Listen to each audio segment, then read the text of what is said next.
IT Expert Computer. नमस्कार, YouTube channel IT expert कम्प्युटरमा तपाईलाई स्वागत छ। म चुडामणि आचार्य। साथीहरू, हामी कम्प्युटर बेसिक ट्रेनिङ लिइरहेका छौं। आज म माइक्रोसफ्ट एक्सेल 2013 सुरु गर्दै छु र हामी माइक्रोसफ्ट एक्सेल सिक्दै छौं। हामी यो भन्दा अगाडि माइक्रोसफ्ट वर्ड सिक्दैसकेका छौं। माइक्रोसफ्ट वर्डको ट्युटोरियल हामी लेसन 1 देखि हामी गरेका थियौं भने हामी अहिले माइक्रोसफ्ट एक्सेल 2013 बाट हामी काम गर्न सिक्ने छौं। माइक्रोसफ्ट एक्सेल 2013 बाट लिए तापनि हामी जुनसुकै भर्जनमा सजिलैसँग चलाउन र काम गर्न सक्छौं। फर्स्ट अफ अल साथीहरू, माइक्रोसफ्ट एक्सेल भनेको के हो त? माइक्रोसफ्ट एक्सेलमा हामी के गर्न सक्छौं यसको बारेमा म जानकारी गराउँछु। यदि हाम्रो च्यानलमा नयाँ हुनुहुन्छ र अझै पनि तपाईले हाम्रो च्यानललाई सब्स्क्राइब गर्नु भएको छैन भने हाम्रो च्यानललाई सब्स्क्राइब गरिदिनु होला र छेउमा रहेको बेल आइकन प्रेस गरी अल नोटिफिकेसन अन पनि गर्न नभुल्नु होला। साथीहरू, यसरी सजिलैसँग हाम्रो कम्प्युटर तथा टेक्निकल सम्बन्धी भिडियोहरू मिस हुने छैनन्। साथीहरू, माइक्रोसफ्ट एक्सेल के हो त? सम्पूर्ण हामीले आज माइक्रोसफ्ट एक्सेलको बारेमा सिक्ने छौं। जस्तो माइक्रोसफ्ट एक्सेललाई ओपन गर्न र त्यसमा हामी काम गर्न र यसमा डाटा सिट बनाउने तरिका पनि सिक्ने छौं। भिडियोलाई अन्तिमसम्म हेरेर लाइक, कमेन्ट, शेयर अवश्य गर्नु होला। माइक्रोसफ्ट एक्सेल भनेको माइक्रोसफ्ट कर्पोरेसनले तयार गरिएको सफ्टवेयर प्याकेज भित्र रहेको Microsoft Excel spreadsheet program software हो। यसबाट हामी सामान्यतया डाटा सिट प्रोग्रामहरू, डाटा सिट डकुमेन्टहरू तयार गर्न सक्छौं। यसलाई हामी एकाउन्टिङको रूपमा पनि प्रयोग गर्न सक्छौं, जसबाट हामी सजिलैसँग एकाउन्टिङ कुराहरू सजिलैसँग हामीलाई काम गर्नलाई सजिलो हुन्छ र यसमा हामी डाटा सिटहरू, विभिन्न रिपोर्टहरू प्रयोग बनाउनलाई हामीलाई सजिलो हुनेछ। यो चाहिँ इम्पोर्टेन्ट प्रोग्राम रहेको छ माइक्रोसफ्ट अफिसले तयार गरेको। जुन हामीले माइक्रोसफ्ट वर्ड प्रयोग गरिरहेको थियौं त्यही प्याकेज भित्र रहेको सफ्टवेयर पनि एउटा स्प्रेडसिट सफ्टवेयर चाहिँ हाम्रो माइक्रोसफ्ट एक्सेल हो। साथीहरू, सुरु गरौं। माइक्रोसफ्ट एक्सेललाई कसरी खोल्ने त? Click on start button. Start बटनमा क्लिक गर्नु होला। देन यसमा चाहिँ हामीले पाउन सक्छौं माइक्रोसफ्ट अफिस। माइक्रोसफ्ट अफिस हामीले माइक्रोसफ्ट अफिस प्याकेज भित्र रहेको सफ्टवेयर जुन हाम्रो माइक्रोसफ्ट एक्सेल हो। त्यसकारणले गर्दा हामी माइक्रोसफ्ट अफिस 2013 भर्जन चाहिँ कम्प्युटरमा रहेको छ। यदि हामी जुनसुकै भर्जन, तपाईसँग जुनसुकै भर्जन छ, माइक्रोसफ्ट अफिस 2010 हुन सक्छ, 2007 हुन सक्छ, 2016 हुन सक्छ, तपाईसँग जुनसुकै भर्जन भए पनि हामी जुनसुकै भर्जनमा सजिलैसँग सेम तरिकाबाट हामी काम गर्न सक्छौं। माइक्रोसफ्ट अफिस 2013 क्लिक गर्नु होला। अब यसमा पाउन सकिन्छ माइक्रोसफ्ट एक्सेल 2013। यसमा चाहिँ एक्सेल 2013 भनेर राखिरहेको छ। क्लिक गर्नु होला। यसरी हाम्रो एक्सेल ओपन हुन्छ। यसरी देखाइरहेको छ वर्कबुक। हामी यसमा वर्कबुक एन्ड वर्कसिट भनेर काम गर्छौं। जस्तो हाम्रो वर्कबुक भनेको हाम्रो एउटा पूर्ण रूपले हामीले एउटा फाइल बनाएर सेभ गर्छौं। त्यो चाहिँ हाम्रो ब्ल्याङ्क वर्कबुकको रूपमा सेभ हुन्छ।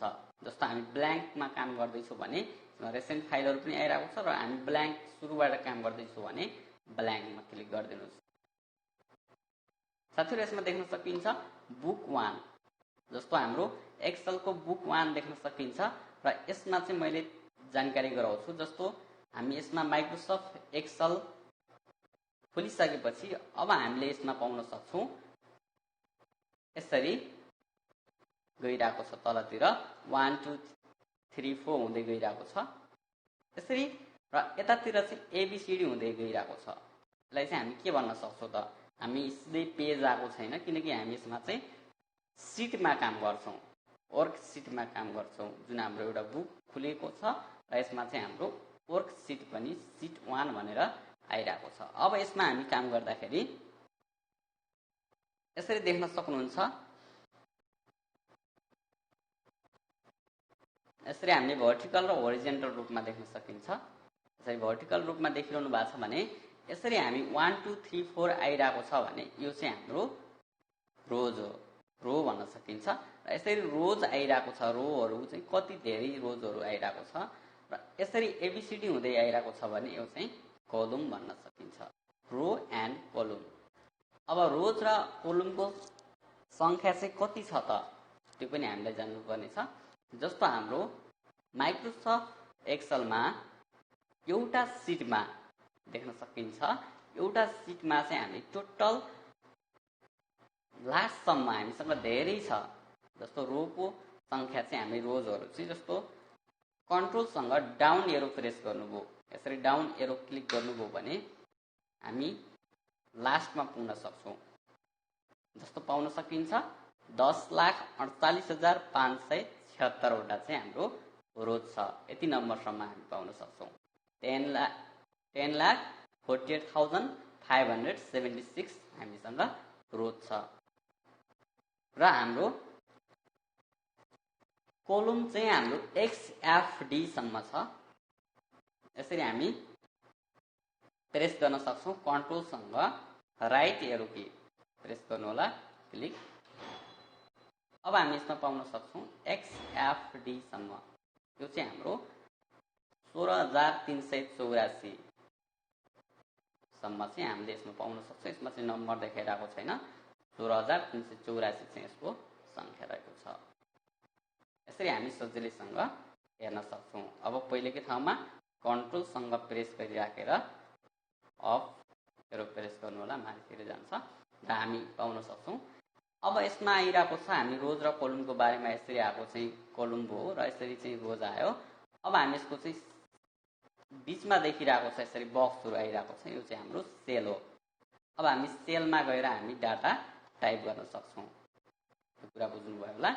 र हाम्रो यसमा देखिरहेको मैले यो माइक्रोसफ्ट वर्डमा नै जानकारी गराइसकेको छु। सबभन्दा टपको बारलाई चाहिँ हाम्रो टाइटल बार भन्न सकिन्छ र यसमा home tab, insert tab, page layout tab, यसरी हामी विभिन्न ट्याबहरू राखिरहेको छ। यसमा काम गर्नको लागि रिबनहरू राखिरहेको छ। हामी सम्पूर्ण कुरा स्टेप बाई स्टेप सिक्नेछौँ।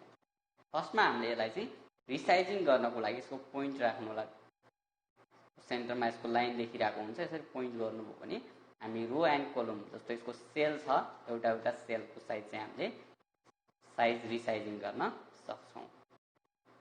यसरी सानो ठुलो बनाउन सकिन्छ। यसरी सानो ठुलो बनाउनु होला। र हामी सिट एउटा सिट 1 छ। अब अर्को सिट थप्नु पर्ने छ भने सिट 2, यसलाई चाहिँ प्लस प्लस गरेर चाहिँ हामी थप्न पनि सक्छौँ। जस्तो मैले एउटा यसमा सिट तयार गर्छु, एउटा डाटा टाइप गर्छु यहाँनिर।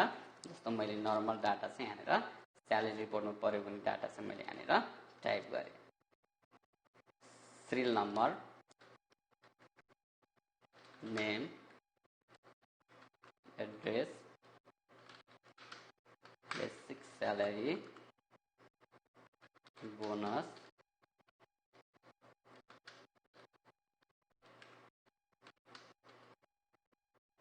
यसरी हामी रिसाइजिङ गर्न सक्छौँ। सजिलैसँग रिसाइजिङ हुन्छ।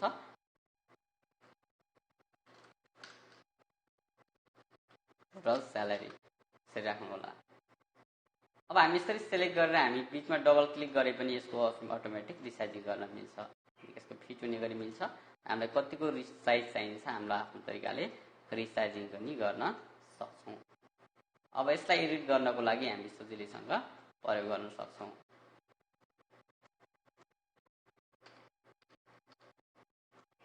अब यसरी सेलेक्ट गरेर यसलाई प्रेस गरिराखेर यसरी सेलेक्ट गर्न मिल्छ।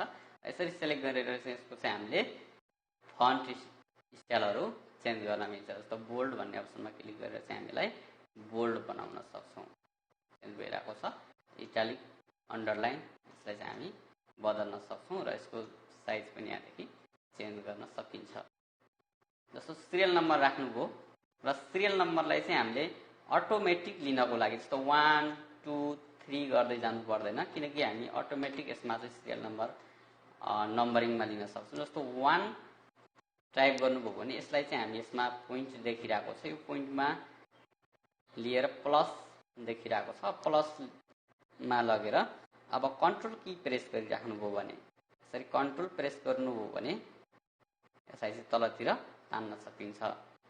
अब कन्ट्रोल प्रेस गरेर अर्को पनि सानो प्लस देखिन्छ, त्यसपछि माउसलाई यसरी प्रेस गरेर थिचिराखेर चाहिँ तलतिर तान्नु होला। चाहिँ अटोमेटिक सिरियल नम्बर राख्न सकिन्छ। अब यसरी तान्नुभयो भने जति पनि हामी सिरियल नम्बर लिन सक्छौँ। यसरी सिलेक्ट गरेर हामी डिलिट पनि गर्न सक्छौँ। सजिलैसँग हामी zoom in and zoom out पनि यहाँनिर राखिरहेको छ। जस्तो मैले यहाँनिर नेम पनि राखिदिएँ।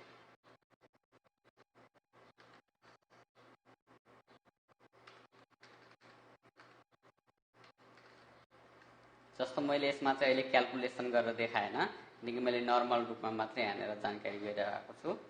जस्तो हामी टोटल स्यालेरी राख्दैछौँ भने टोटल स्यालेरी चाहिँ हामी प्लस जोड्ने कुरालाई चाहिँ मैले यहाँनिर जानकारी गराउने छु।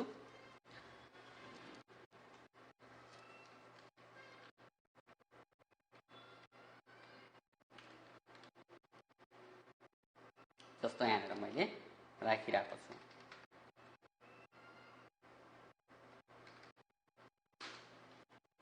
यसरी हामी डाटाहरू एड गर्न सक्छौँ। सजिलैसँग हामी एड गर्न सकिन्छ।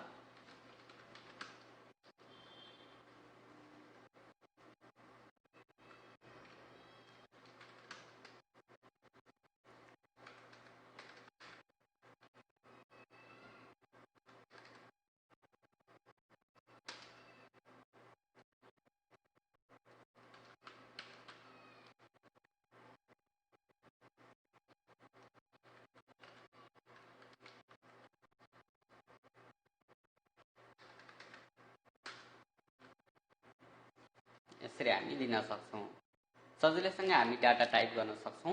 यसरी हामी डाटा टाइप गरिसकेपछि यसलाई हामी सेभ गर्न पनि सक्छौँ। मैले यसमा चाहिँ नर्मल कुरालाई मात्र जानकारी गरिरहेको छु, किनकि हामी डाटा सिट यसरी काम गरिसकेपछि यसको साइजहरू कत्रो राख्ने, कसरी काम गर्ने र मैले यसको फर्मुलाको बारेमा जानकारी गराउने छु।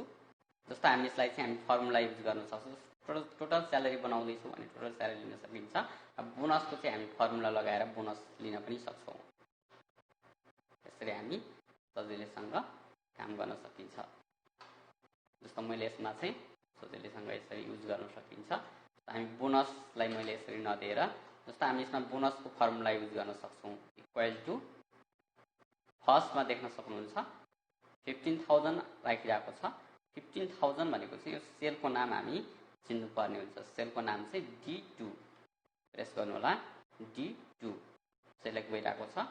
इन्टु अब प्रेस गर्न सक्नुहुन्छ शिफ्टसँग इन्टु भनेको अस्टिक सिम्बलमा चाहिँ देखिदिन्छ। इन्टु 10%। 10%।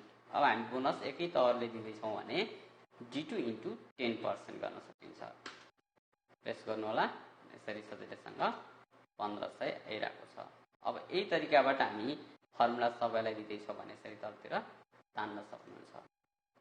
देख्न सक्नुहुन्छ यसैबाट कन्भर्ट भएर चाहिँ हाम्रो बोनस आइरहेको छ।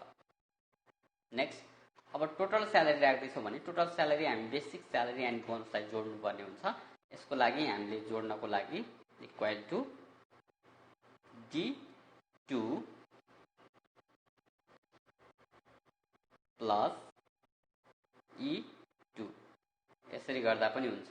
यसरी गर्दाखेरि हामी बेसिक स्यालेरी एन्ड बोनस हामीसँग थोरै क्राइटेरियामा चाहिँ हामी जोड्न छ। त्यस कारणले टोटल स्यालेरी हामी बेसिक स्यालेरी र बोनसलाई मात्र जोड्नु छ भने D2 into E2, D2 plus E2 sorry D2 plus E2 गर्यो भने यो चाहिँ प्लस भएर आउँछ। अब हामी यसरी देख्न सकिन्छ। जस्तो हामी टोटल स्यालेरी अटोमेटिक हामी यसरी लिइरहेको छौँ। जस्तो यसलाई क्लिक गर्नुभयो भने फर्मुला अटोमेटिक कन्भर्ट भइरहेको छ। D5 plus E5 cell name automatic convert भइरहेको हुन्छ। हामी कुनै पनि अवस्थामा यसलाई हामी डिलिट गरौँ र एउटा मात्रै फर्मुला युज गरेपछि अरूलाई चाहिँ फर्मुला युज गर्नु पर्दैन। जस्तो डबल क्लिक गर्नुभयो भने अटोमेटिक फर्मुला अपग्रेड हुँदै आउँछ। यसरी हामी सजिलैसँग डाटाहरू राख्न सकिन्छ। सजिलो आइडिया छ। हामी कुनै पनि एउटा सेलमा हामी फर्मुला युज गरिसकेपछि तलतिर चाहिँ हामी त्यही सेम फर्मुला लगाउनु छ भने त्यो चाहिँ टाइप गरिराख्नु पर्दैन, सजिलैसँग काम गर्न सकिन्छ। जस्तो हामी यसमा स्यालेरी रिपोर्ट भनेर मैले नेम चेन्ज गरेको छु। जस्तो हामी सिट 1 सिट 2 भनेर आइरहेको हुन्छ, डबल क्लिक गर्नुभयो भने यसको चाहिँ सिटको नेम चेन्ज गर्न सकिन्छ, यसरी राख्न सकिन्छ। र हामी थप्नु पर्यो कुनै पनि कोलमहरू थप्नु पर्यो भनेपछि इन्सर्ट सेल ग्रुपमा गएर इन्सर्ट भन्ने अप्सनमा क्लिक गर्न सकिन्छ। यसरी यतातिर अटोमेटिक लेफ्टतिर थप्दै जान सकिन्छ। जस्तो HRA भनेर राख्नुभयो भने यसरी राख्न सकिन्छ, अथवा राख्नु छैन भने डिलिट गर्न सकिन्छ। हामी जस्तो 4 भन्दा माथितिर एउटा थप्नु पर्ने थियो भने यसलाई पनि इन्सर्ट गर्न सक्नुहुन्छ। यसरी सजिलो छ, इन्सर्ट गर्नुभयो भने थपिँदै जान्छ।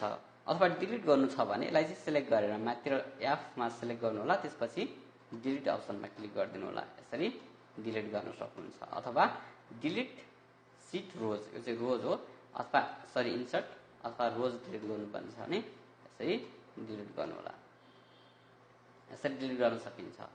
हामी यो भ्यू पनि चेन्ज गर्न सकिन्छ। यतातिर जुम चाहिँ हामी जति जुम गर्दैछौँ त्यो चाहिँ हामीले एउटा सिटमा यसरी जुम गर्न सक्छौँ। यसमा गएपछि चाहिँ अर्को पनि सिट तयार गर्न सकिन्छ। यदि सिट थप्नुपर्ने छ भने इन्सर्ट गर्दाखेरि हामी इन्सर्ट सिट है त, हामी थप्नुपर्ने छ भने त्यही तरिकाबाट थप्न सकिन्छ। जस्तो हामी थप्न सक्छौँ इन्सर्ट सेल इन्सर्ट सिट रोज, हामी इन्सर्ट सिट रोज थप्दैछ भने रोज थप्न सकिन्छ, फेरि सेन्टरमा आउँछ। यदि डिलिट गर्नुभयो भने डिलिट पनि गर्न सकिन्छ। जस्तो सम्पूर्ण कुरालाई यसरी डिलिट गर्नुपर्ने छ, अथवा टेक्स्ट मात्र डिलिट गर्दा पनि हुन्छ, पुरैलाई डिलिट गरेर यसरी सेलेक्ट गर्नुभयो भने यसरी सेलेक्ट गर्दाखेरि चाहिँ पुरै डिलिट गर्न पनि सकिन्छ र त्यति नै इन्सर्ट गर्न पनि सकिन्छ। डिलिट गर्नुभयो भने सजिलैसँग डिलिट पनि हुन्छ। यसरी हामी नर्मल्ली डाटा सिट तयार गर्न सक्छौँ, सजिलो तरिका छ। यो भन्दा एडभान्स हामी प्रोजेक्ट तरिकाले सम्पूर्ण फर्मुला लगाएर complete data sheet, complete salary report अथवा जुनसुकै रिपोर्टहरू तयार गर्नलाई कम्प्लिट फर्मुला युज गर्ने तरिका हामी अगाडिको अब आउने लेसनहरूमा गर्दै जानेछौँ। यो चाहिँ हामीले नर्मल इन्ट्रोडक्सनको रूपमा नर्मल स्यालेरी सिट क्रिएट गर्नको लागि मैले नर्मल सिट वर्कबुकमा चाहिँ सिट तयार गरेको मात्रै हो। यसलाई चाहिँ हामी काम गर्न सक्छौँ है त। यसलाई चाहिँ हामी अब सेभ गर्नको लागि फाइल मेनुमा क्लिक गर्नु होला र सेभ भन्ने अप्सनमा क्लिक गर्नु होला। हामी सेभ गर्ने तरिका माइक्रोसफ्ट वर्डमा पनि गरिसकेका छौँ र यसको चाहिँ आफ्नो ड्राइभ चुज गर्न सक्नुहुन्छ। यदि इम्पोर्टेन्ट डकुमेन्ट हो अथवा इम्पोर्टेन्ट हामी डाटा सिट इम्पोर्टेन्ट बनाइरहेको छौँ र यसलाई चाहिँ हामी सी ड्राइभमा सेभ गर्नु छैन, हामी डकुमेन्ट भनेको सी ड्राइभ हो, हामी ओरिजिनल आफ्नो ड्राइभमा सेभ गर्दैछौँ भने आफ्नो ड्राइभ चुज गर्नु होला। सो ई ड्राइभ चुज गरेँ मैले यहाँनिर, आफ्नो न्यू फोल्डर बनाएर सेभ गर्दै हुनुहुन्छ भने न्यू फोल्डरमा क्लिक गरेर यसरी एक्सेल प्रोजेक्ट भनेर मैले नाम दिएँ, यसलाई ओपन गरेर यसको वर्कबुकको नाम राख्न सक्नुहुन्छ, स्यालेरी रिपोर्ट। यसरी राखिसकेपछि हामी यसलाई चाहिँ सेभ गर्न सक्छौँ। देख्न सक्नुहुन्छ टपमा हाम्रो टाइटल बारमा स्यालेरी रिपोर्ट भनेर आइसकेको छ। यसरी हामी सजिलैसँग यसमा चाहिँ डाटा सिट बनाउन सक्छौँ। माइक्रोसफ्ट एक्सेलको लेसन 1 मा चाहिँ हामी यसरी काम गर्न सक्छौँ। जस्तो फर्स्टमा हामीले सेभ गर्ने, ओपन गर्ने र सेभेज गर्ने यो हामी जानिसकेका छौँ र यही सिटलाई ओपन गर्नुपर्ने छ भने ओपनमा जान्छौँ र यसको चाहिँ यहाँनिर रेसेन्टमा पनि आउँछ र ओपनमा पनि जान सक्छौँ र सेभ गर्नु पर्यो भने सेभ भन्ने अप्सन छ। र पुनः अर्को ठाउँमा सेभ गर्नु छ भने सेभेज भन्ने अप्सन छ र यो हामीले बनाएको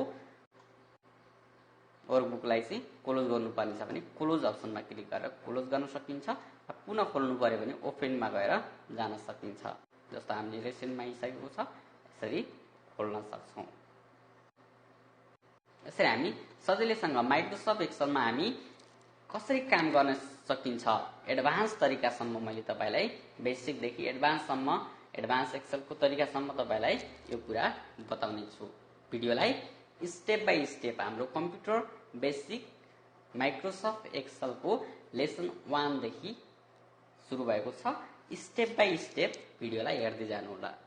कृपया हाम्रो च्यानललाई सब्स्क्राइब गर्नुभएको छैन भने सब्स्क्राइब अवश्य गर्नुहोला, किनकि तपाईको च्यानलमा अटोमेटिक तपाईको मोबाइल अथवा कम्प्युटरमा तपाईले हाम्रो च्यानललाई सब्स्क्राइब गर्नुभएको भयो भने जुन हामीले बनाएको भिडियो तपाईले सजिलैसँग प्राप्त गर्न सक्नुहुनेछ।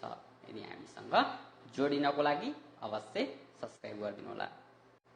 साथीहरु, भिडियोलाई अन्तिमसम्म हेरिदिनु भएकोमा तपाईलाई धन्यवाद। यस्तै नयाँ टेक्निकल तथा कम्प्युटर ट्रेनिङका भिडियोहरुको लागि हाम्रो च्यानललाई सब्स्क्राइब गरी बेल आइकन प्रेस अवश्य गर्नुहोला। साथीहरु, computer basic part 20 Microsoft Excel को लेसन 1 बाट म चाहिँ बिदा माग्छु। हवस् त, धन्यवाद। Thanks for watching. Don't forget to like the video. And don't forget to subscribe.